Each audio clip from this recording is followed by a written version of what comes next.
Welcome everybody to Forza Horizon 3, and today we're taking a look at the 2014 HSV GTS. And yeah, the GTS has been around in various forms since 1991, with this Gen F series being the last due to GM ceasing production by the end of this year, which is unfortunate really, because not only does it costing a few thousand jobs, but it also means that in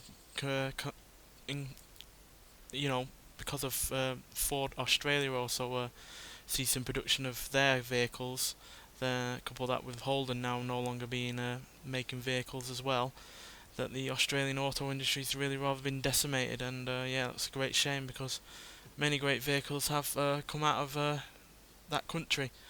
And even though this isn't my favourite by any means, because I just feel it's a bit ordinary, even though it's got some great points to it. It's nowhere near as good as, say, like the Holden Monaro or other Ford Australian vehicles, like the Falcon. So, yeah, but it's still got great points about it. It still looks okay, even though it's nowhere near as outlandish as other vehicles that they've made.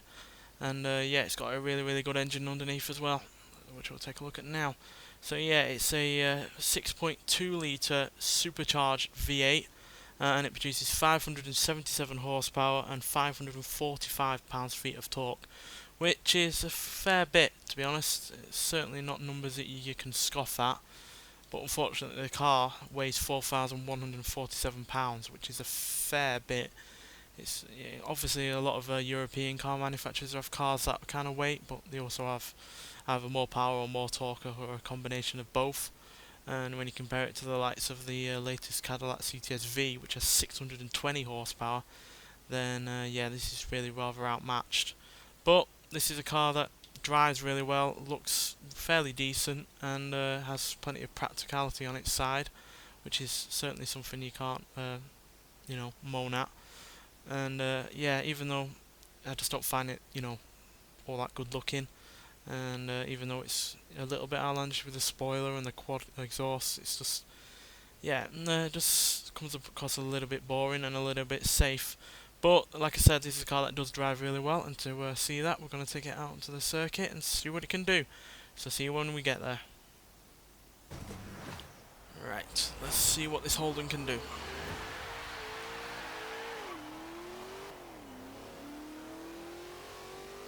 So as you can see, fairly good in terms of acceleration.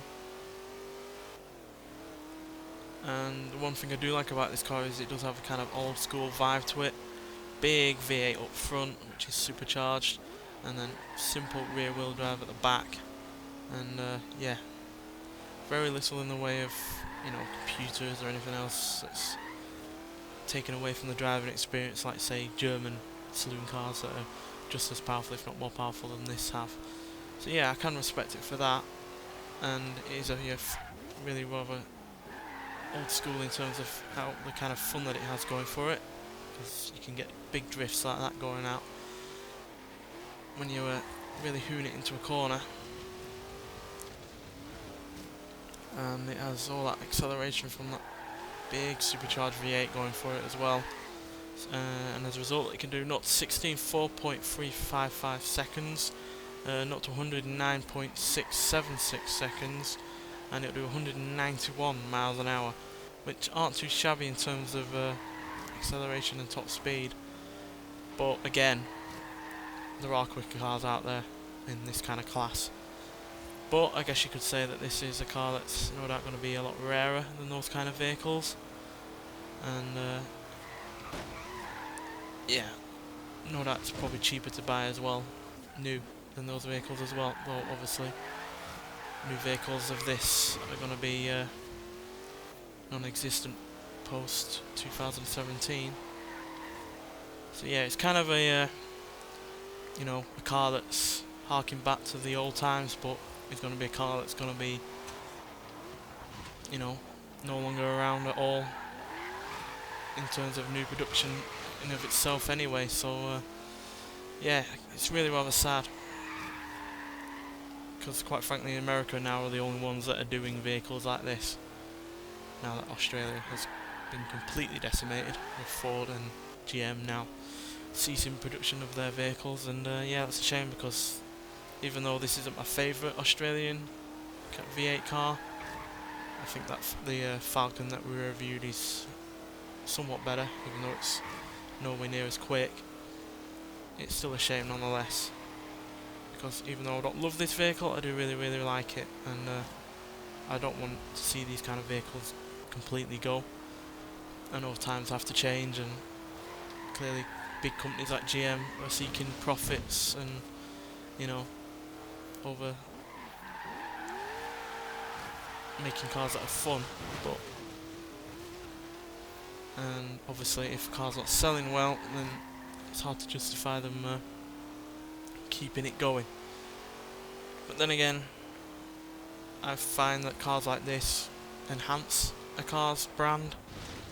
I think they call them halo cars, cars that don't necessarily sell a lot or make all that much profit, but make the rest of the range look a lot better and get people interested in those kind of brands in the first place. And yeah, I just don't see anybody feeling that other GM vehicles that they'll sell in Australia will even come close to this. I think they're selling the Chevrolet Cruze over there now, and other vehicles that are going to be replacing this kind of stuff, but I really don't see what vehicles they're going to be able to produce that are going to be able to match this. Certainly in terms of price and, you know, good old school drivability. But yeah, even though it's a car I don't love, I am sad to see that such a thing is disappearing from the world, and yeah, quite frankly, the driving world is going to be less for it. And yeah, hopefully they might come back at some point, but I doubt it, and that's a shame. But yeah, still a top-notch saloon car that's practical, fast, got a really great sounding engine, got plenty of power and torque, and is yeah, really good fun at driving. But there are quicker vehicles out there, just so you know. Anyway, thanks for watching, and I'll see you in the next one. Bye.